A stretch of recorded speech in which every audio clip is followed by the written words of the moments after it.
Hello and welcome to the first ever episode of Behind the Beat. This is a podcast where we take a look behind the people and behind the music and what shapes the beat of the music. Today I got a chance to sit with the great Jérôme Sabbagh, a French-born saxophonist who's been living in Brooklyn since 1995. He's made 9 albums as a leader. He has his own record label called Analog Tone Factory, and we got to talk about a lot of stuff. We got to talk about his relationship with touring, what he thinks about New York then and now. We got to talk about why he chooses to play with the same band over and over again, what his relationship with the tradition of jazz is like, and much more. Jerome is a kind-hearted, amazing saxophonist, and you can hear that in his music. He's played with everyone: Jeff Ballard, Ben Streep, Paul Motion, Ben Monder, you name him, he's played with them. We spoke about his week-long tryst with Paul Motion at the Village Vanguard right before Paul's passing and that experience, and much, much more. So without further ado, here's my conversation with Jérôme Sabbagh. Pleasure to have you. This is the first episode, actually, so super excited to kick this off with you as the first guest. Wow, thanks for having me. I'm honored. Thank you. And I know you just came back from California, so super duper appreciated. So I actually want to start there. We were talking a little bit before we started rolling. To like zoom out a little bit, like what's your relationship like with touring in general? Well, this particular tour was a little unusual for me because I don't actually play tours in the US that much. Okay. And I usually try to like bring my band wherever it is that I play, but this was different. I just had like different pickup bands in different places in California for about 10 days. And it was really fun. Usually I tour Europe with my band, whatever that is at the moment. Yeah. And I'm actually gearing up to do this next month in Europe for about 2 weeks. And I'm taking my band with Ben Monder, Joe Martin, and Nasheed Waits. Nice. So, but in general, like, do you enjoy touring? Because I know, like, these days there's a lot of talk about, like, the unsustainability, the health side of touring. But, like, I also know a lot of musicians who really enjoy it, like, regardless of those things. I do really enjoy it. Yeah. I mean, I think it's like... It's great to be on the road playing my music. I also tour generally with my stuff. Yeah. So I get to pick the players. I get to play my music. Yeah. Even though touring can be grueling, Yeah. it's still fun for me, and I consider myself lucky that I get to do it. Yeah. So speaking of what you just said, like you try to take your band out everywhere. Because when I was doing my research, I saw that you've been playing with mostly like Ben Monder and Joe Martin at least for a really long time, like what, over 20 years now? Over 20 years at this point. So talk to me a little more about that, because I feel like these days having a band in jazz is like, people don't do it anymore as such. And when I think back to like back in the day, like the Miles Davis Quintet or all of these were bands. They weren't just like, they were still under Miles' name, but they were actually bands. So what motivated you to do that in the modern day, so to say? Well, precisely the same kind of thoughts you're alluding to, like the fact that like a lot of the music that I like best in this music was actually created by bands. Yeah. So I figured if you play together with the same people, you have a better shot at like maybe making something together that you wouldn't come up with if you were on your own. Yeah. There's a level of trust. And also, when I started writing music, I started thinking about who I should be playing with. And having somebody like Ben Monder, for example, with like the wide harmonic palette that he has was really important and useful for me to also develop my compositional voice, so to speak. So, I mean, having a band is something I really believe in, and even though market pressures kind of go against that, I think it's a really important thing. Yeah. Because you said this really cool thing right now, that it brings out something that you maybe wouldn't have done individually. But at the same time, there's like such a focus on jazz also in like being an individual and having your own voice. But like at its core, like unless you're playing solo, it's such a collaborative art form. So like, do you have any thoughts on how you sometimes juggle the two, especially as a band leader? And like in your band, do you like is it like you have final say? Is it more of a collaborative process? Is it democratic band? Like, how does that work? I mean, a little of everything. Mm. It's my band, and I do have final say, Yeah. but I'm really open with things that happen. Yeah. I try to embrace everybody's contributions, and I try to have things that are unexpected happen, and I Yeah. like Yeah. that. Yeah. I like Yeah. to keep it fresh. Yeah. At the same time, I have a basic idea of like the tunes I'm writing, and sometimes that shifts. You know, sometimes Yeah. like Ben will suggest a chord or like tweak a section. Sometimes like the drummer used to be Ted Poor. It's now Nasheed Yeah. Waits, and it's been different people over the years, but it's really been Nasheed now. Yeah. Sometimes they come up with something that's a little different than Mm. what I envisioned, and I usually leave that up to the drummer. I'm Yeah. not. I have a basic idea of what I want, but my opinion is that generally, the drummers I play with, they're going to come up with something better than what I'm going to come up with. Yeah. So, that's it's kind of that process. So speaking to that, like how detailed would you say? Like, do you give everyone individual parts? Is it lead sheets? Like when you give out new music to people, like usually what's your process like? It's like lead sheets. Everybody gets the same lead music? sheets in Yeah. concert. Yeah. Usually by that stage, I try to memorize my own stuff. Yeah. Sometimes if it's brand new, I might still be reading it, but hopefully it doesn't last for too long. Yeah. And everybody gets a lead sheet. I kind of explain the form, and if there's anything to watch out for, Yeah. then I say that. Yeah. Yeah. And I give a basic idea of what I was thinking, and then we just play it, and then it might just evolve from there. Yeah, and like, has that always been your process with like giving people music, or was it different ever? It's the same process. Nice. Yeah. Yeah. So I it's don't. like- I've never written a drum part in my life.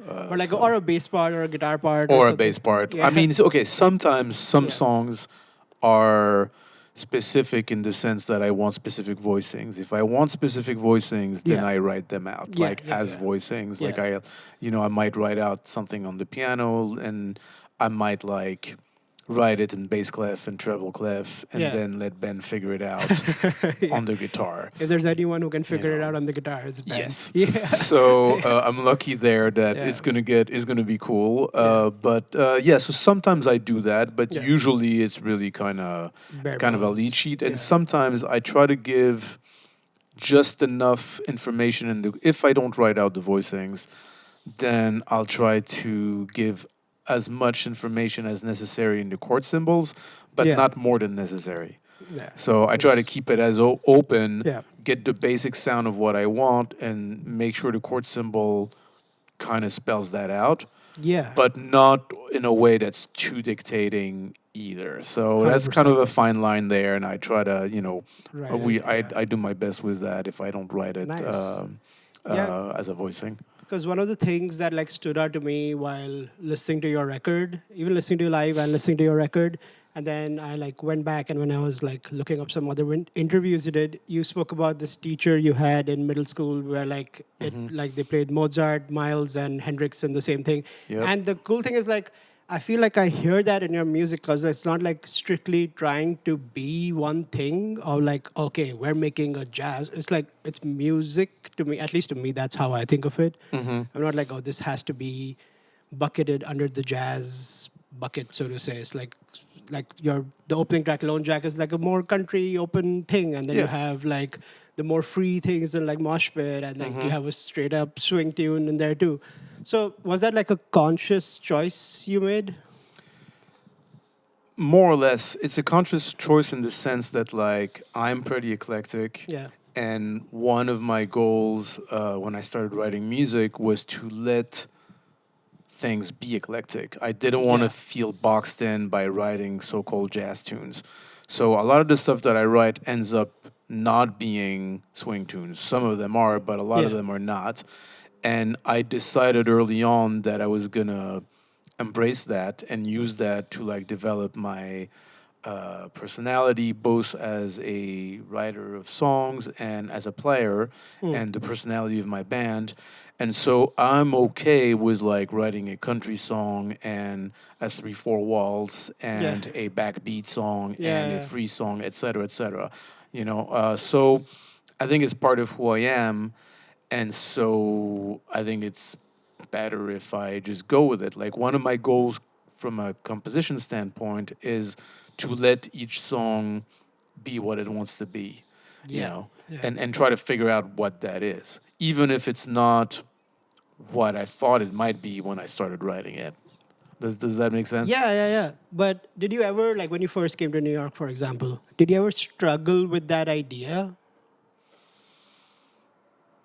Not really, because I kind of figured out, to me, like writing music was like a process of like self-discovery, Okay. and it informed my playing in a different way. Hmm. And so I kind of had that outlook fairly early on as I started writing music, because I'm coming from like a fairly traditional jazz thing. Like I grew up listening to Dexter Gordon and Yeah. Stan Getz and Miles and Sonny, et cetera, et cetera. Yeah. So I was playing a lot of standards, and that's definitely what drew me to jazz, and Yeah. also the conversation aspect of it, which you alluded to earlier Yeah, when you were exactly. talking about bands. Yeah. But when the time came to like try to figure out who I wanted to play in my band and try to write music, I took that as an opportunity to just let things be what they are and accept that and make that part of my musical personality.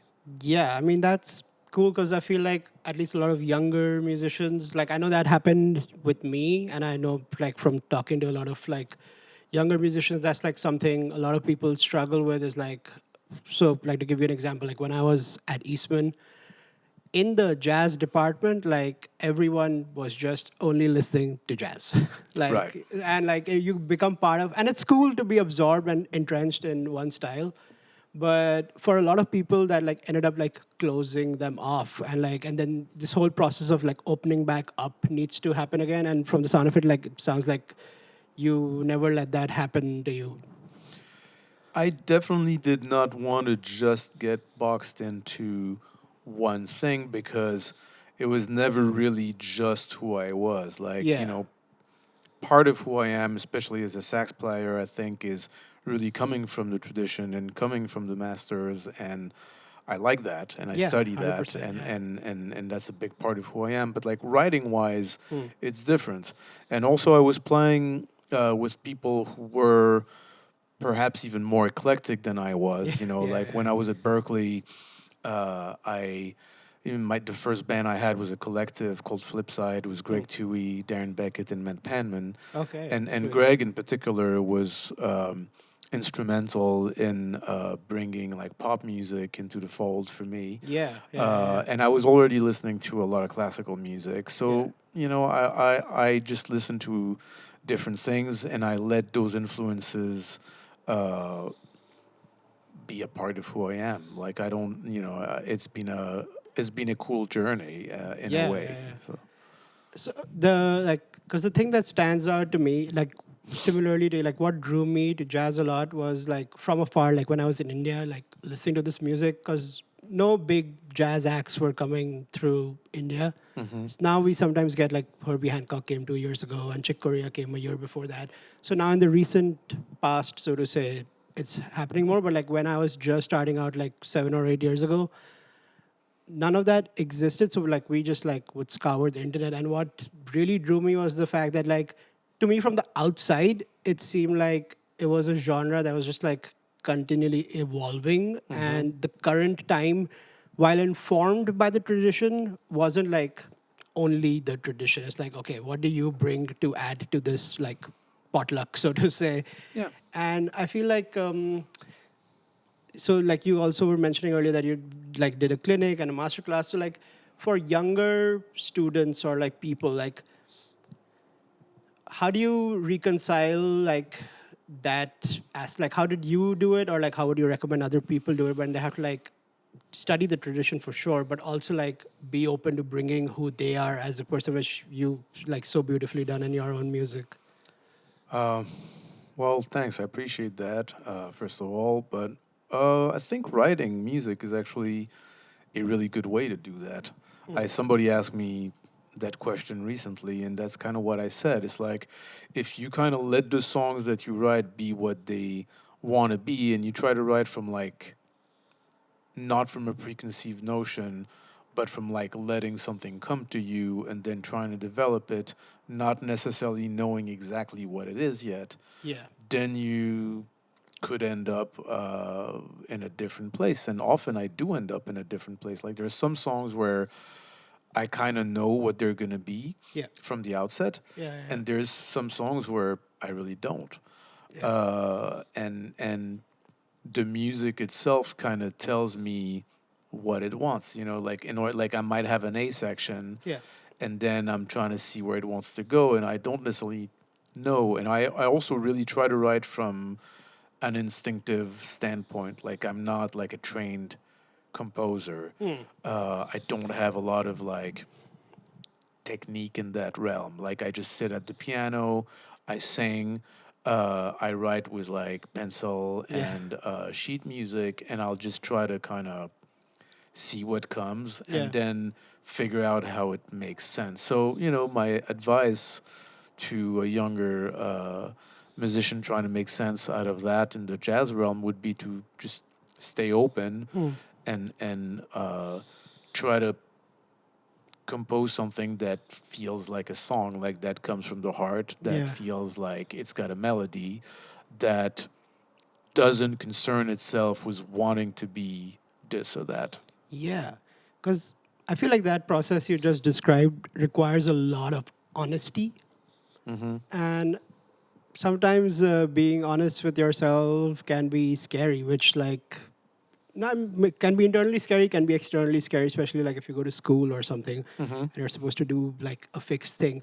But like embracing that honesty, like can I feel like you just said, like lead to some nice like moments. And excuse me. Speaking of which, like I feel like on this last record, like I was noticing like you had said like each song is like a dedication to someone. So when it comes to like doing something like that, like do you have like an internal process of like, okay, I want to make something that's like I want to honor, like pay tribute, or like did it just like was like as you were making it, like that came about and you were like, oh, I've done 2 dedications, now I'm gonna do 5 more. A little of both. Yeah. Like there's like a couple of things on there.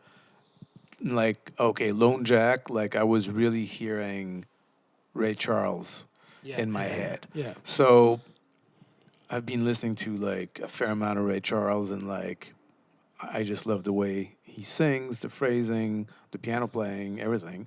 So that particular song, I just really had that sound, or whatever that sound filtered through my own experience, but that's kind of what I had in mind. Yeah. Then, I started doing that, and then it was a little bit like you say, I was like, well, maybe I'm going to do the whole record like that, and Yeah. that could be a Yeah. thing. So Yeah. it was a mix of things.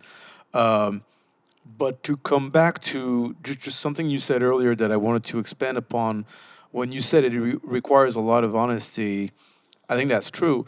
But I think one thing that plays in our favor, whether it's me or a younger musician or whoever, is that when you compose, everything is slowed down. So Yeah.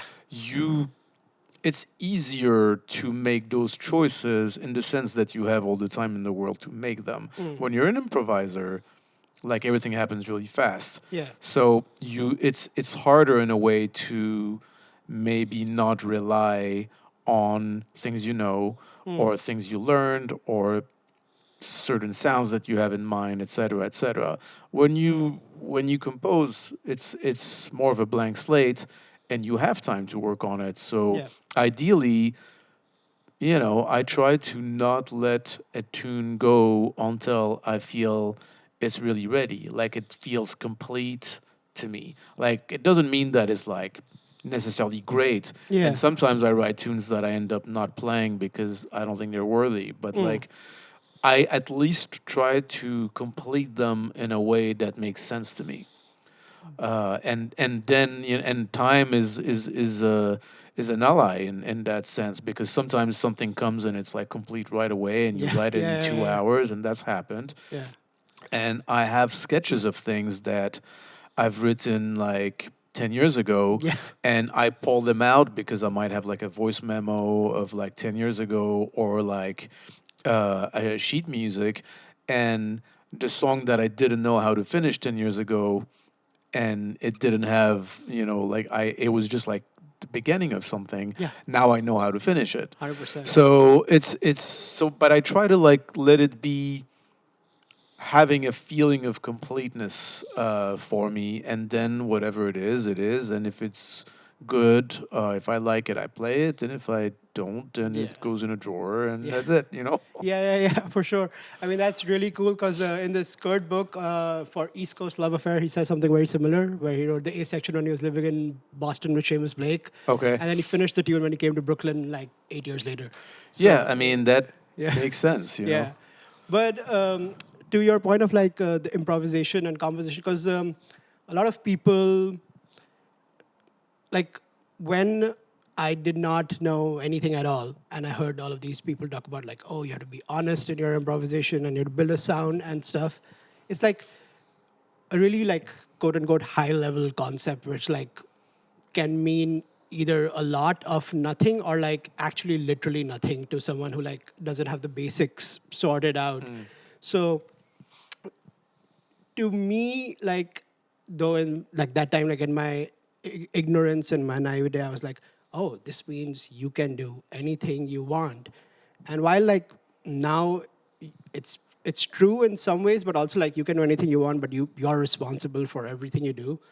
And like that responsibility of an improviser, like you said, like you don't have the time that you do when you compose. So like I feel like that responsibility is a little bit more towards the music when you improvise. Like, do you feel that at all? Yeah. At the same time, yeah, it's hard because not everything you're gonna do is gonna be great. Yeah. So it's like one thing that's tricky is if you really want to play in the moment, I think you have to kind of withhold judgment to a point and allow yourself and allow things to happen, knowing fully that things aren't always going to be great, and you might listen back to the gig and be dissatisfied with this and that. And then, like, those are like clues and Yeah. leads that tell you what to work on and what to try to do better. But in the moment, I think you have to let it go and try to not get in your own way, and then and judge it later. Yeah. Because if you feel the pressure all the time to come up with something perfect, to be perfect, Yeah. to execute things perfectly, Yeah. then that might be its own box. And Yeah. and depending on how much technique you have, how many skills you have, like what how developed your chops are and skill set and whatever, it might be like a very high level box, but it's a box nonetheless. Yeah. Yeah. So I think it's tricky to at the same time develop your tools and your personality and your sound, and be authentic, be honest, really try to really improvise, and at the same time withhold judgment and let go in the moment. Like there's a time for everything. Like Yeah. when you're in the practice room or where you're listening back to a gig or a recording, then you can be analytical Yeah. and be like, okay, like this happened. I'm a little out of tune here. I don't like the way I phrase this melody. My time is a little bit this or that. Like, I tend to gravitate towards the same material on this song. I mean, there's a lot of things that can come up, Yeah. but when you do it, you kind of have to take chances, and it's something that it's still a struggle. Like I feel like I've gotten better at that, Yeah. but it was really hard for me because I there was always like a voice in my head that was like, oh, is this good enough? Like, am I playing well enough? Am I kind of being correct Yeah, enough or whatever, No, So definitely. it's Yeah. like, especially when you're a younger Yeah. player, like that certainly was part of the struggle. It's Yeah. a little easier now, but it's still there. Do you feel like there was like a moment, like, I mean, I don't know if there was, but like I want to just ask, like, do you think there was a moment where like you distinctly noticed like the voice like not being there, like be like, oh, I could do all of this other stuff if the voice goes away? Like, was there any It took gig it or took something? it took years. Yeah.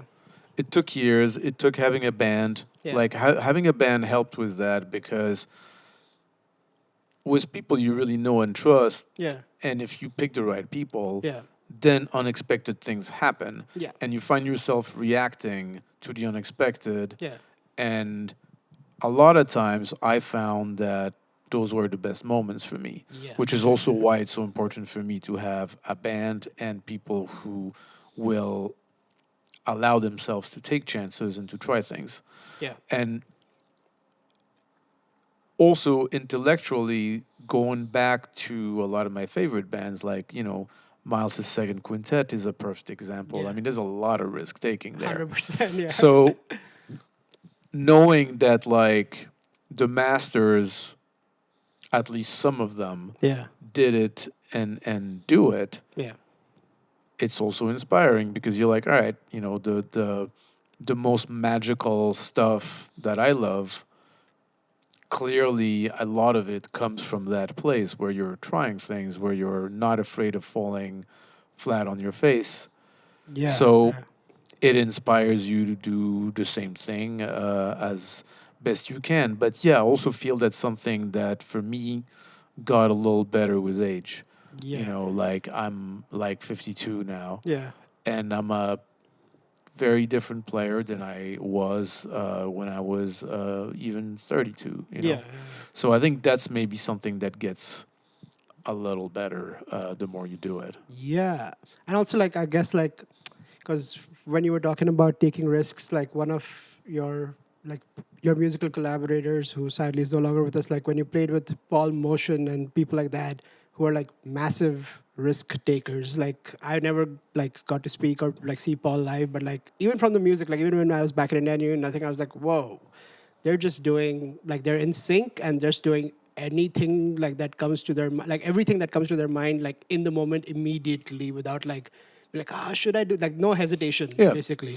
The particular thing about Paul Motion was like you felt that there was like a complete freedom, but at the same time there was a complete commitment and a complete, I don't want to say control because that's really not the right word, but like a complete mastery of everything that was going on. It was like, he was like 80 years old when I played with him, Yeah. and he was a complete master. Yeah. And yeah, I felt that. Every second playing with him, like he just lifted up the bandstand because he could do anything, and Yeah. basically anything he was doing was right. Yeah. And that's like, Yeah. I mean, that's definitely something to aspire Strive to. to, And he, yeah. he also made us play better. I played trio with Ben Monder and him, Yeah. and I had hired him for a gig, and it turns out he liked it, so Yeah. he hired me back and Ben, and we did a week at the Vanguard Yeah. shortly before he passed. And yeah, I mean, 12 sets, not a single lull in musical intensity and musical commitment and level of rightness, so to speak. Like he really, there was not a single dip in inspiration that I can remember throughout the 12 sets. Man, and that's and awesome. for real, Yeah. like it was, I've never quite experienced something like it Yeah, it's since. like, to me, sometimes, like, when I go to the Vanguard to watch a show, it's like the same feeling, because I feel like the audience gets that feeling too. Yeah. Which is one of the coolest, like, things about, like, being in New York, is that, like, if you're ever down or, like, feeling uninspired, you can literally just go outside and go to one of these places, and you're, like, recharged back up, and you're like, all right, time to go again. Yeah, and it's like seeing people like that. I mean, also just, hearing and watching Paul play over the years, like I used Yeah. to go hear like Lovano Frizzell in motion a lot. Like I used to go hear Paul a lot with different bands, and not just him. Like like Al Foster and Yeah. back in the day, like Roy Haynes Yeah. and um, like Tommy Flanagan and like Hank Jones, and it's like seeing the masters play, especially in small places. Yeah. I mean, that's invaluable. Yeah. So tell me something like, so you were saying like you heard like Lovano Frizzell and Paul Motion play, and then one day you're like walking up to the stage at the Vanguard, and you're like with Ben Monder, yourself, and Paul Motion. Like, was that scary? Were you excited? A little bit of both? Like how? Like what was going on in your head? Well, both. I mean, yeah, I was a little nervous, Yeah. and I was very excited. Yeah. So I had a few kind of guidelines that I kind of gave myself to approach that gig. Uh, First, it was like be prepared as much as I could. So Ben and I got together, and Paul basically gave us carte blanche to essentially pick the tunes. Like he liked some of my music that Yeah. we had played at the other gig that I had hired him for.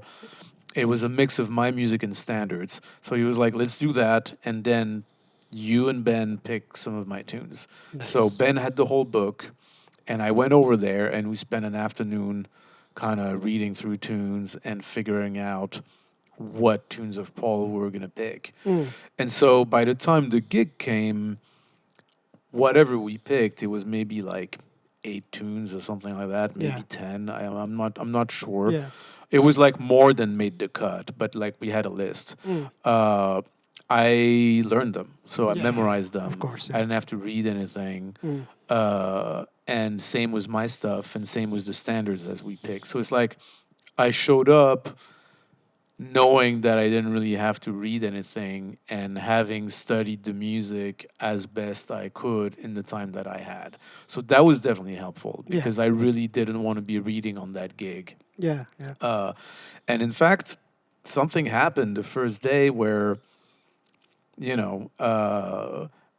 were in the kitchen and all of a sudden it's like lights down, go on stage. Yeah. And I realized we had music stands set up and I was going to have the music on there kind of as a crutch in Yeah. case I needed it. And then I'm on stage and I realized I left the whole book in the kitchen.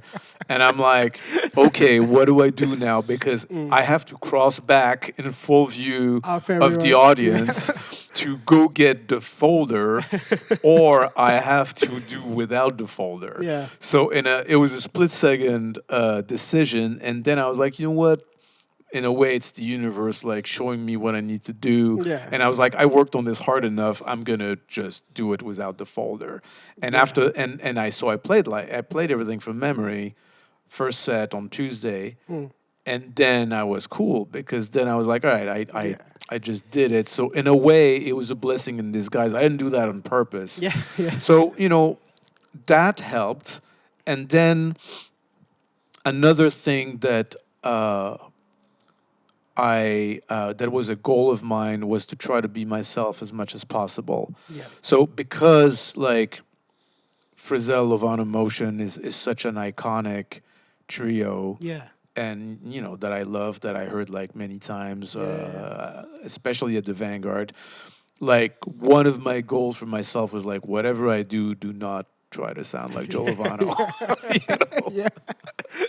Yeah. Like, Yeah. not that I could, Yeah. but like, it was definitely a thought. I was like, Yeah, definitely yeah, like, yeah, okay, I want to be doing what I can do, and I don't want to get into that particular space because obviously it was the same instrumentation. Paul went as far as to call it his new trio, so the pressure was on in that sense. Yeah. And the only way that I could see a way through and a way to make music was to try to be as in the moment as possible and as much myself as I could. Yeah.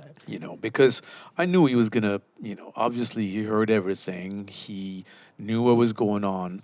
So yeah, my main goal was try to like know the music as best I could, be myself, listen as hard as I could, and be in the moment. You Yeah. know. I'm getting this sense from you through like this, like all your answers that like you have like a deep trust in yourself. You know, I don't know that I do. Like in a way, I do, and I think I have more than I used to. Yeah. But it also, and I think that's something that got better with age. Hmm. And I think at the same time I do, and at the same time I don't. And maybe the trust that I've developed over the years also came from lacking trust and lacking trust in myself and finding ways to build that up, Yeah. which in a lot of ways was like work on the music and try to get better and try to become a better, stronger musician, Yeah. and also try to allow myself to be who I wanted to be as a musician. So accept the good things and the bad things. So now I think I'm more accepting of who I am as a player. Like I realize that like there's a certain type of like super virtuosic saxophone Olympics kind Yeah. of Yeah. kind of player out Yeah. there that a lot of people relate to, that I relate to in some ways that I Yeah. like very much admire. Yeah. Uh, but I'm not really that. I don't think I'm ever going to be that. So it's like I want to at the same time play my instrument really well, and I Yeah. want to have my sound, and I want to be able to play complex music, and I want to be able to deal with the music. But I also realize that like the things I'm good at, or that I think I'm good at, are a little different than that. They're Yeah. like maybe more sound driven. They're maybe more melody driven. Yep. And so I try to embrace the good and get better at the things that I think are distinctive and make me different from a lot of saxophone players out there, and at the same time work on the flaws and figure out how to improve the things that I'm, not as good at as I want to be. And it's kind of like a dual track. So Yeah. that made me better in terms of confidence, but I didn't have a lot of confidence to start with necessarily. So I'm not sure I do even now. Uh, I find it interesting because I feel like what you were describing right now is like I was talking to a friend about this. It was like it's like the student, like the jazz student in you and the jazz artist in you. And like the student, I feel like for most people has like a lot of overlap, and like you can be into a lot of things and you can be into a lot of different things. Like for example, like for myself, I can say like, oh, I love a lot of train stuff, but like I know like the artist in me doesn't want to play that. Like it's part of me in the sense that I like it and I study it, but like my own music might not like ever overtly express that. Like it's somewhere deeper hidden just because I've experienced it. And a lot of times, like those two things can be at odds, but like it's like the artist's job to like reconcile them, which I think like you've done like an awesome job of to like bring all of that together to who you are. And I want to ask, like, in terms of your musical education, because you came here for, like, when you first came to America when you came to Berkeley, right? Yes. And had you been to America before that? Uh, Not really. I did a 5-week program at Berkeley in the Okay. summer when I was 17. Yeah. And then I enrolled full time basically when I was 19. I turned 20 Yeah. like shortly after Yeah. arriving. And you were there for 2 years, right? So, I was there for 2 years. so you did like a transfer from your French school? Well, not really. I wasn't in a music school in France. Like I just came in '93, Yeah. and because I kind of knew some people who had been to Berkeley, I kind of knew how it was working over there. So I tested out of a bunch of stuff, Okay, and nice. basically I did. I graduated essentially with most classes done in those 2 years. Oh, wow. Okay. You know. That's crazy. Yeah. So, Also because I didn't necessarily, financially it was a yeah. burden. Yeah, yeah, I had yeah, a yeah. scholarship, but not a full one. Yeah. And I also wanted to at least experience New York. Yeah. So I figured I'd, spend 2 years there. Hmm. And then I thought I'd maybe do 1 year in New York. Yeah.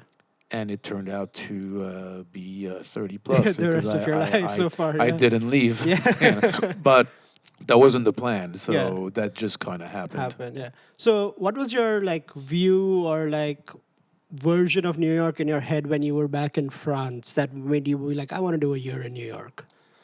Well, that's more something that developed when I was at Berkeley, actually. Okay. It wasn't a goal coming in. It was Yeah. more of like a lot of people were doing that, Yeah. So when my peers and I, when we were at Berkeley, a lot of us were thinking about at least giving it a shot. Yeah. But that's something that developed when I was there. It wasn't a goal of mine when I Yeah. went to Berkeley.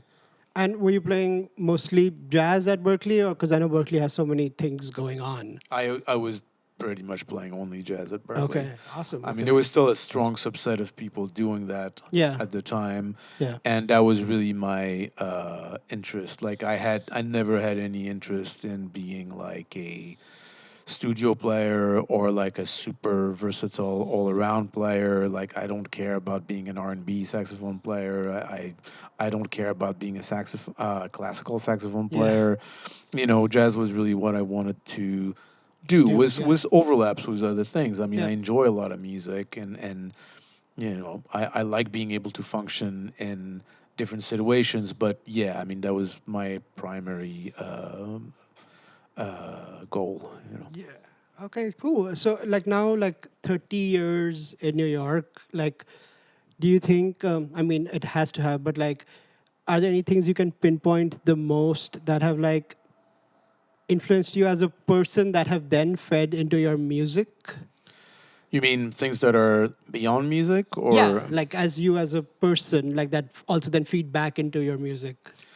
Yeah, I mean, I think everything feeds back Yeah. into music. I think the way I grew up in France and my upbringing and parents and social circle, I think that feeds back into the music. And the same thing happened at Berkeley. Yeah. And the same thing happened in New York. Like a lot of my peers moved more or less at the same time. I mean, I was one of the first, but like Greg Toohey moved at the same time. Yeah. Matt Penman wasn't far behind.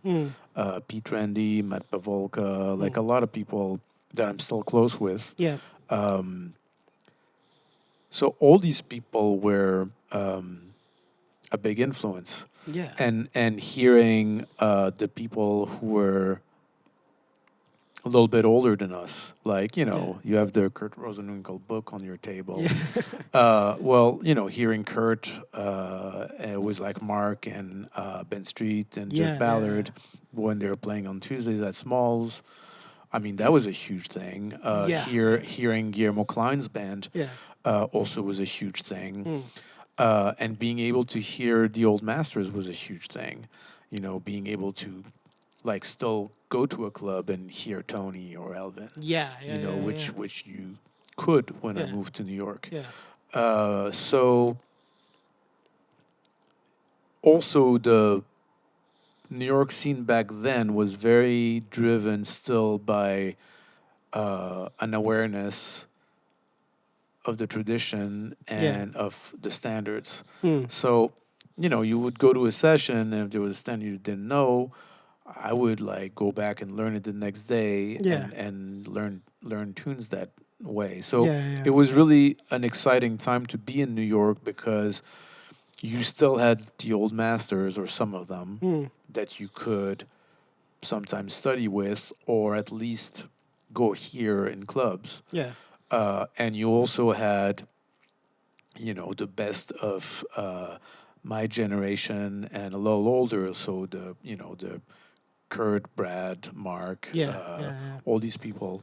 And that was really exciting and inspiring to hear that as well. So that definitely fed all these things fed my music. Now you're talking extra musical. So extra musical, I just think, everything feeds everything. Yeah. It's like music isn't like completely separated From life. from life. Yeah. But back then, I think I was maybe less aware of that Mm. than I am now. I was more like practicing music all the time, and that was my world, more or less exclusively Yeah. at the time. I feel like it's hard to have that self-awareness at 22, that like everything you're doing, like the lifestyle you're living is going to feed back into everything else. Yeah, But and my yeah. my music was all encompassing Yeah. at the Yeah. time. It's like, I would wake up, practice, play a session, practice some more, Yeah. go hear some music, or you know, and that was Yeah. that. And I feel like there's definitely like extreme value to like having that period in your life of Yeah, like having doing that. But I want to like go back to something you alluded to right now. It's like you were talking about like New York back then when the old masters were still around. Because I feel like from that like really old generation of jazz now, like if I'm not mistaken, like George Coleman and Herbie Hancock might be the only people like left like from that old era. Maybe a couple more because Al oh, Foster Ron recently. Ron Carter, Oh yes, Ron Carter's still around for sure, Buster Williams. I mean, 100%. there are a There are a few. few, but like few and far in between Yeah, compared. And like now when they play, of course, it's like a very big event, so to say. Like it's always packed and it's always sold out. And went to watch Billy Hart like a yeah, few Billy months Hart. ago. Yeah, So like they're still around, but like do Andrew you Cyrille. Yeah. yeah, exactly. But do you feel like what do you think is shifted in the landscape of like what jazz is becoming? Because now like it's like on your generation to like bear the torch forward and like be the, so to say, like the leading edge of like, or like so to say like the, I don't want to say the word like police, but like just to like be like your, like the tradition is like kind of in your hands now. That's a bit of a scary thought. No, seriously, it's like, uh, I mean, it's a reality that like a lot of the people who we love and grew up Yeah. listening to, are either no longer with us or are still around but might not be for that long. So I consider myself lucky that I was able to experience the things I did. Yeah. Like play with Paul and play with Al Foster and Yeah. Kenny Barron, and it's like, and hear a lot of these people play. Yep. Even when I was growing up in France, like my first jazz concert was Stan Getz. My second one was Art Blakey. Mm. My third one was Tony Williams. Nice. Okay. So that's huge. Yeah. And I think, unfortunately, younger musicians, they're not gonna have that experience. Mm. So they might come to the music like grow into the music looking up to maybe Kurt and Mark and Yeah. and Brad, etc. And as great as these people are, it's not the same thing as you know Sonny and Joe Henderson and Stan and Dexter, Yeah. etc., etc. So it's like everything gets one more step Away. removed. And when I was a teenager, yeah, I mean, a lot of people were listening to Brecker and Branford, for example, on saxophone in the same way that younger players now listen to Mark and Chris Potter. Yeah. You know, so there was always this thing that like you'd be looking up to people a little closer to your generation and the stars of that day. Yeah. And they were great, in the Mm. same way that like the people I'm talking about now are Yeah. super great. Exactly. But still, it was a little bit closer, and you could still hear Joe Henderson play, and you could still hear Yeah. Sonny Rollins play, and Wayne Shorter play, et cetera, et cetera. So everything gets filtered down, and also I think the schools, that's a different way to learn. Yeah. And even though I went to Berkeley, I feel like Berkeley in the mid '90s was a little bit different than what the schools are now. Yeah. And I feel everything got super codified and Yeah. technical and there's a lot more information also with the internet and all that. 100%. Yeah.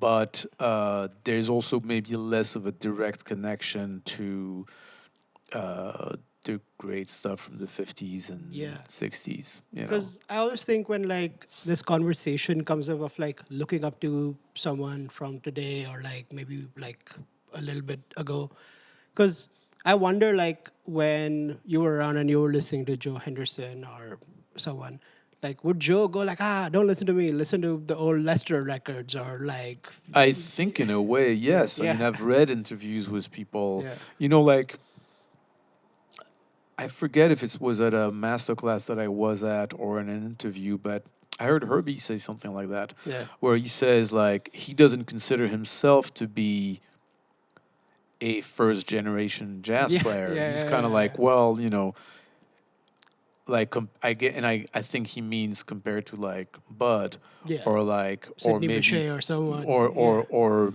or Monk, Yeah. or maybe even Bill Evans. Yeah, You know, yeah. like he's a little after that. As like great and seminal as his contributions are. Yeah. So that stayed with me, and yeah, I mean I've read, you know, Sonny Rollins like gives it up in interviews to like Coleman Hawkins and and Bird and others. So it's like, yeah, I think it's a natural thing for everybody, including the greatest musicians. Yeah, and also like I feel like in the grand scheme of things, jazz as a genre isn't that old. No. Yeah, it's like compared to say like people are still listening to Bach, and like I don't know if that like in the classical world again like it's like almost the opposite in the classical world in my experience. At least like when I was at Eastman, like with all the like talking to other classical musicians, like most of them absolutely dislike contemporary classical music and like rather just play like Bach or Ravel or like something from that like era. And sometimes I'm like not worried, but like I'm curious like if that'll ever happen to jazz, where it's just like I feel like a little bit already happens where like I'm just an old school jazzer, or like I only play trad jazz or something like that. But at the same time, for me, the beauty is like the music's just ever evolving. I mean, the music is evolving, and it's. I mean, look, it's what it is. It's overall a good thing, and the music is always done that. I think the best evolutions are the evolutions that relate and expand and respect and study the art form in all its completeness and everything that came before. So it's like the best evolutions are, in general, in my opinion, the most informed ones. So it's not a contradiction. It's like the music is always done that. So, you know, you are who you are and you play what you like. But I think the best musicians and the people, the real innovators, end up being able to innovate, yet are also fully aware and have studied what comes before. Yeah, for sure. So just to start to like close us out here, I want to like, so your first record came out in 2003, right? Sorry, say again? Your first record came out in 2003, right? Maybe 2004, but maybe, or 2003 or 2004. It was called North, and it's Ben Monder, Joe Martin, Ted Poor, Yeah, and so now like your last record came out last year in October, Yes. correct? So 22 years of like recording music, and now you also have your own label with Analog Tone Factory. So what's like in 2026, like now with streaming and all of this crazy AI music stuff happening, what do you think is like I want to like your armchair philosophy of like, what do you think is where's recorded music heading? Oh, I don't know. I mean, I can tell you what I'm doing, which is basically I have a little niche thing where we record to analog tape, hence the name of the label, Analog Tone Factory. And the funny thing is, like, that record you mentioned, Norris, was also recorded essentially the same way, live to 2-track analog tape, by the same engineer, James Farber. Nice. In 2003 or 4 or whenever that was, except it didn't come out on vinyl at the time because we were really in the CD era, and I only started pressing vinyl in 2013. Yeah. Now, pressing vinyl, and especially doing it all analog, is what's allowed me to develop my audience and finance records that I would otherwise not be able to finance. So for me, it's been on the recording front a niche market, and we still put it out on streaming. Yeah. But the reality is, like, the records that we produce, you know, they don't make a lot of money on streaming, but I Yeah, don't yeah, think jazz records in general make a Make a lot lot of of money money, on yeah. streaming unless you hit the jackpot and like one Yeah. of those songs get Yeah. playlisted on something big, Yeah. which hasn't happened to me, Mm. but it's happened to some people I know. It can happen, Yeah. but you can't really finance anything with digital music. Essentially, you're giving it away and you're Yeah. getting back a little trickle of something. Yeah. So doing it all analog to me sounds better. So it's something that I believe in and that I was doing for musical reasons and for sonic reasons. Yeah. But doing it on a high level and being able to sell tapes and all analog vinyl, which is what we do, Yep.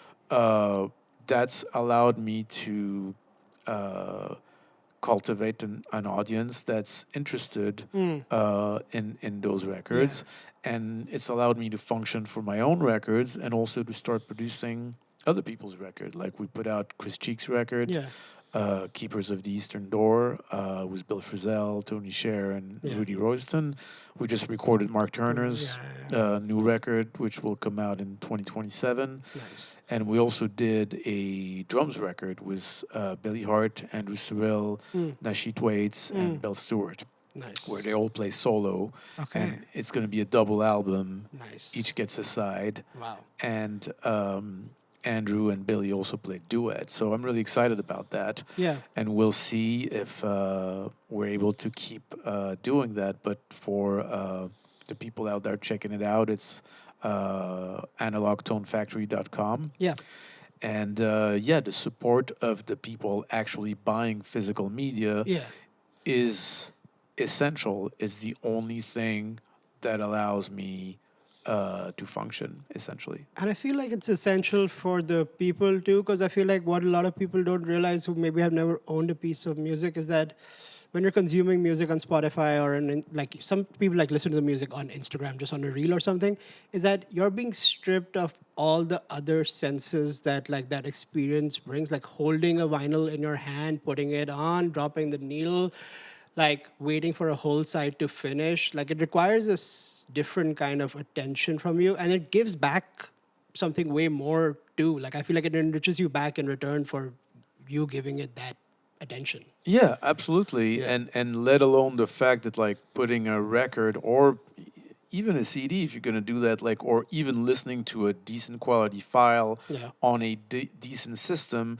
is completely different than like listening on your phone or whatever. So it's like, it's, music, recorded music can be incredibly moving and effective also in a sonic way. Like, I guess I'm a bit of an audiophile at this point, but like, although a somewhat reluctant one because I came to it from the playing standpoint and the recording standpoint, but still, like, sometimes I put on, and usually it's records from the 50s or 60s, I put on something and it just sounds so good, it's like one step closer to what I know live music to be. Yeah. And live music is always, at least if we're talking about jazz or classical, I think in pop music and more produced music it's different. But like for jazz and classical, essentially the live event, live music is my benchmark. Yeah. That's what I want to feel like 100%. when I listen to music. Yeah. And that's what I want to get close to when I record. Yeah. So sometimes I put on something like maybe that Rudy Van Gelder did or that Roy Donan did for Contemporary or Fred Ploud for Columbia. Like, it could be Miles or it could be, Sunny with Shelly Manne or it could be, any number of things.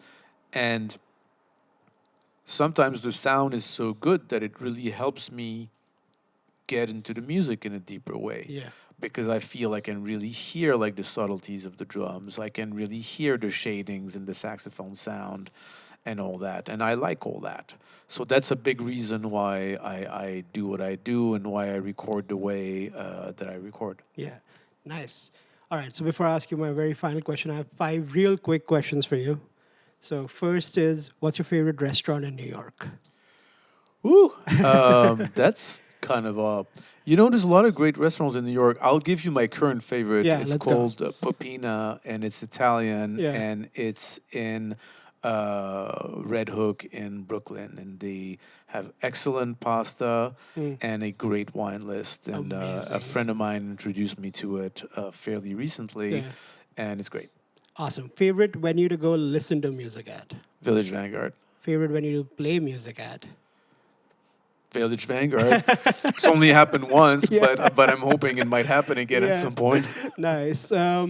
One album you'd be fine if you never heard ever again. Woo! One album I'd be fine, but okay, but like a bad album or a good album? Like what one are album we- that you like right now, but like you'd be like, okay, if I never heard this again, I'd survive.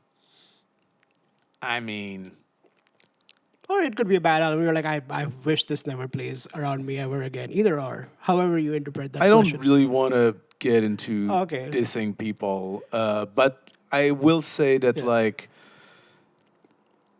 when something feels overly derivative, like that bugs me. And it just so happened that on my trip in California, like the guitarist I was playing with put on something on Spotify. We're in the car and we're just like checking music out.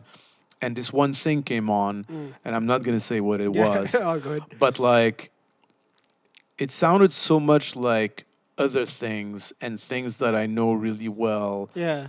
that it really bugged me. And one So- record, like if you had to only listen to one record for the rest of your life, if it's not going to be playing 24/7, but anytime you go to listen to music, that's the record that plays. What would that record be?